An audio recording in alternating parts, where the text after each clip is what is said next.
BrickLink, a hub for sweaty resellers, mock builders that are still barely above the poverty line somehow, and nostalgia-chasing AFOLs. The site is a staple of the LEGO community and is actually the largest online LEGO marketplace. It was created in the year 2000, which you can still tell because the site looks prehistoric to this day. The website was actually recently acquired by LEGO themselves, and even with their vast resources, they can't even fix the damn interface. Just shows that the buyout was a major cash grab and nothing more. They probably still have the same moderators from 2006 that don't give a crap if you get scammed. But the second someone tries to sell a custom minifigure, they're on your case. So in honor of the largest fan-focused LEGO website going full corporatist, I'm going to explain to you guys what BrickLink is. Before we get into the video, I just want to make a quick announcement that I have some new merch up on the store. It's called Ego and was inspired by the massive egos that LEGO YouTubers have. Shirts start at $19.99 and they're shipping in North America as well as in Europe. Shipping rates don't change whether you're in Europe or North America because the company I use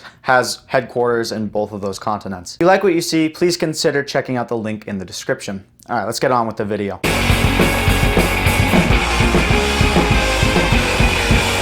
Alright, let's take a look at the website. This thing reeks of pre-recession arrogance. Only a company that knows they're a monopoly can get away with having an interface that takes 2 months and a college degree to navigate. When you come to the splash page of the website, you're greeted by 4 innocent-looking boxes, but this is just where the fun begins. Once you click one of those boxes, you are greeted with a long list of everything within that category sorted alphabetically. It looks like something you would find on the deep web. They call it a category tree, but what it really is a labyrinth. The second you dive into one of those links, there's no getting out. No matter how many times you hit that back button, you're just gonna have to refresh the website. The worst section is by far the parts section because unlike the sets and minifigs, there are no dividers within the entire category tree, so all the parts are literally just ranked alphabetically and nothing else. That wouldn't be so bad if the naming of the pieces wasn't so damn complicated. What would you call this piece?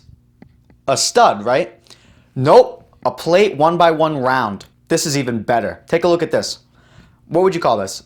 I would call it a double-sided snot brick. Well, unless you look up brick modified with studs on 2 sides opposite, it's not gonna come up. That brings me to the Horde search system. If you do not put exactly, and I mean exactly, the correct title into the search bar, what you're looking for will not come up. There is zero leeway. Even if you don't put the comma in the correct place, you're gonna get an error message. What makes it worse is that they don't have an autocorrect system, which I feel like wouldn't cost that much money to implement. You could probably buy an algorithm and just plug it in or hire somebody to do it. Probably takes like, what, 3 months? It would make it so much easier to find what you're looking for, but LEGO doesn't seem to want to do it. You'll probably spend most of your time in the sets, minifigs, and parts sections, but you'll probably inevitably end up in the mock section just out of curiosity. And that section is leaps and bounds better than the others. They show you a picture of the mock, and when you click on the picture, it brings you to an interface where there are 2 buttons where you can download the instructions and buy the parts. It is so easy. Why they don't implement the same sort of system into the other categories is beyond me. Just shows that there's some lazy management.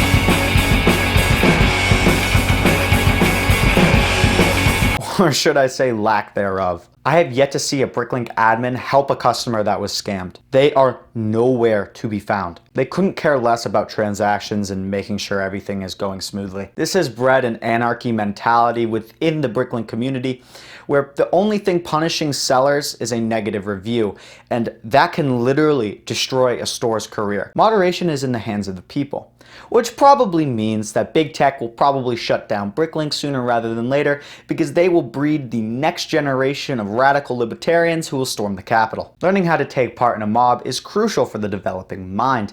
It'll be so heartwarming to see degens who grew up on BrickLink join Antifa and burn down a few cities.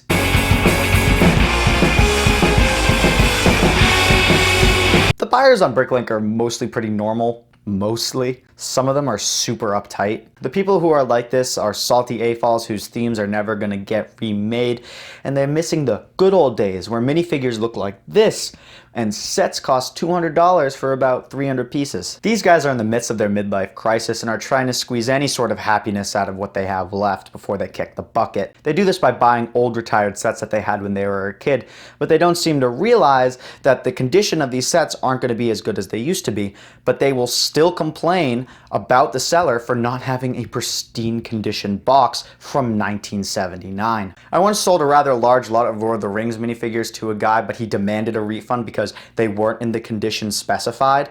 I put them as new because when I was a kid, I built them and then stored them, so it wasn't like I was playing with them or anything like that. You have the audacity to say that one of my figures had a crack in them, which is such utter crap because those figs were in pristine condition. I didn't want to deal with the guy anymore, so I just sent him the refund money and a little bit extra to send me the minifigures back because he's not keeping $50 worth of Lego Lord of the Rings figures for free. I got the figs back and I looked over them and there were no problems. I don't know what this guy was trying to pull, but what a dick. I don't know what the guy expected. They were cheap, and I said in the description of each fig that they were built once then stored. They aren't fresh out of the box, bud.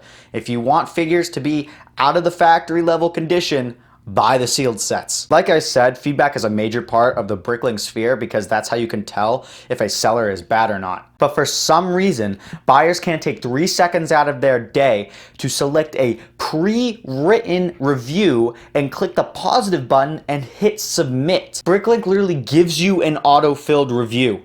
Why can't you just click that?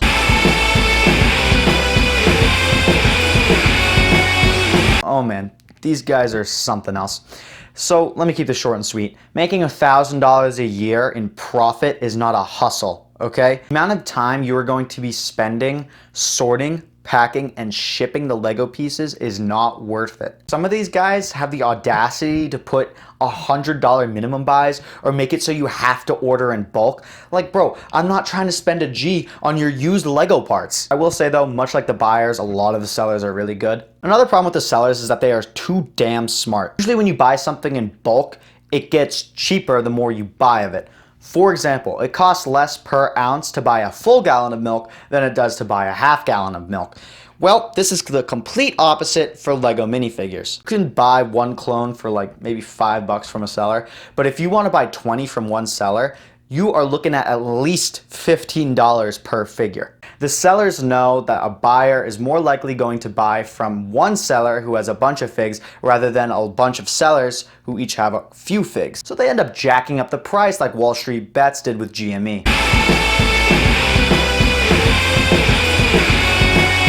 Now, most of the people who use BrickLink don't have any clue that there is a community on BrickLink.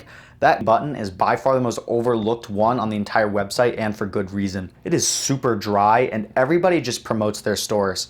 Wow, can't wait to get 5% off my $20 order. That's a whole $1. What a deal. Other than that, people usually complain about how the BrickLink system is messed up and ask for moderator help. Little do they know that the community page is the closest thing they're gonna get to customer service on that website. It's obviously a failed experiment and it's just a pin board now for sales and stuff like that. Why they don't rebrand it is beyond me because it is so far from a community. That's all I have to say for BrickLink. If I missed anything, let me know. If you have an idea for the next explained video, please drop it in the comments down below. I would appreciate it if you liked and subscribed. It really helps out the video and my channel. You can always unsubscribe later. Thanks so much for watching. I hope you guys have a great day. I'll see you all later.